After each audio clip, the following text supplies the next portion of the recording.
awful, and even if Burrow does come back, their offense has not been a problem.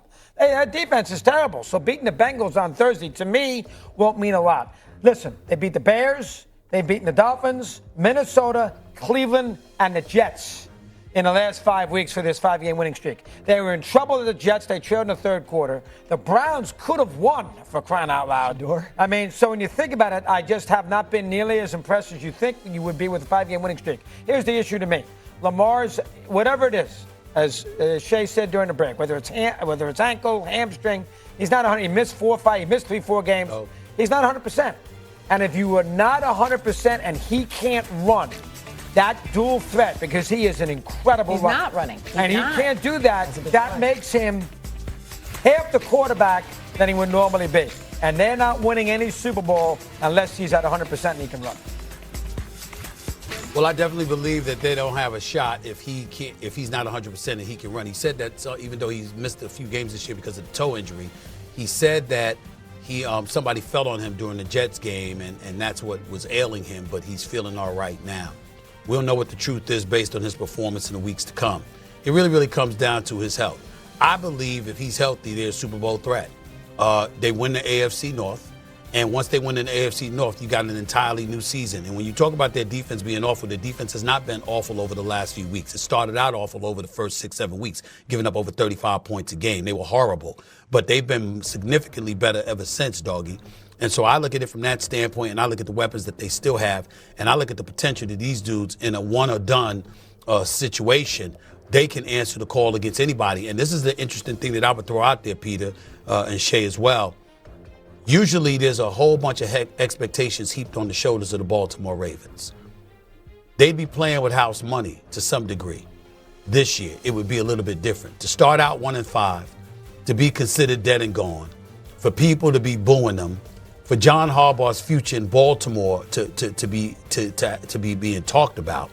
All of those things are happening. And then to go from that to winning 5 straight and being tied with the Steelers for first take in the AFC North, I think is incredibly significant. And I think that to turn that around and to find yourself in that situation where you all of a sudden get to the playoffs after a 1-5 start, considering how the Colts have looked, how the Patriots have looked, Jacksonville to a lesser degree, definitely Denver, the Chargers to a lesser degree, the Chiefs still being in the mix, etc. For Baltimore to find themselves in a playoff scenario, it could be very, very, very interesting, because I don't think that we'll be talking about them the way that we did in the past with those expectations. And it would be interesting to see how they perform under those different circumstances. Good news is Lamar Jackson, 21-7 in primetime games. He's very good against Joe Burrow and the Bengals. Bad news is they're 1-2 so far this season with him starting, and he doesn't look right. Only 2 runs of over 10 yards for Lamar Jackson this season. Very unlikely. Your defense is schemed around protecting Lamar being able to do special things, and he's limited, and he looks limited. Even when it's clean pocket throws, intermediate throws, when he's trying to hit Mark Andrews, how many throws have you seen him miss over the past couple of weeks? Look at the screen. Whoa. Look at the screen. We got a clean sweep of Ravens. You know which way I'm going, baby. Oh, yeah. You know which way I'm going. Bengals are a lock. Bengals are a lock. Simply because of we picked Go the other way. Always. Go Oppo. Fade the public. Fade the confusion. Go Oppo. It always I'm going works. to use that. Go Oppo. Where do you live? Relax, cool guy. I didn't play football. The guy starts straightening a little bit. He's like, how he's still cliche.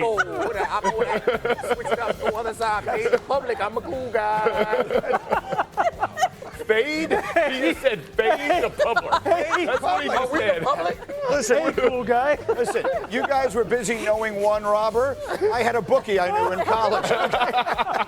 Roll the tape. Coming up. Georgia catches in tight window throws 5 more than any player in the league. And yesterday his boss was asked if he, Jerry Jones, envisions Pickens, who will be a free agent, winding up somewhere else next season. No, I do not at this time. We've got 2 number 1 receivers, and that's just exceptional right at the time when, guess what, our quarterback is probably the best he's ever been. To have two receivers, wideouts of this caliber, he's an outstanding, let me emphasize this again, outstanding teammate. You know, he brings energy to the team, even when he's not making some of those great receptions. It's an interesting little storyline here to consider, right? So we all thought George Pickens goes somewhere, have an enormous year, ball out, to use the expression, and then go get your money. Here's the problem. I'm on one. You were on anyway, one. I like it. It's all right. My pre-Thanksgiving excitement. But all kidding aside, you're already paying C.D. Lamb an enormous amount of money, and he's worth every penny out of it. He's a great player. You can't pay two guys, right? I mean, you've got the quarterback that you're paying already. What are they going to do with George Pickens? Probably franchise tag. Are they going to franchise tag George Pickens? I mean, you can't just let him go. I mean, you have to kind of. I'm not going to say the word controlled, because that's not what the tag is intended to signify. But look, I think you have to keep him under contract. Look, you know what I'm saying. I'm not using that word. But he is a guy you have to try and figure out a way. Because look, Cincinnati figured out a way to do it, right?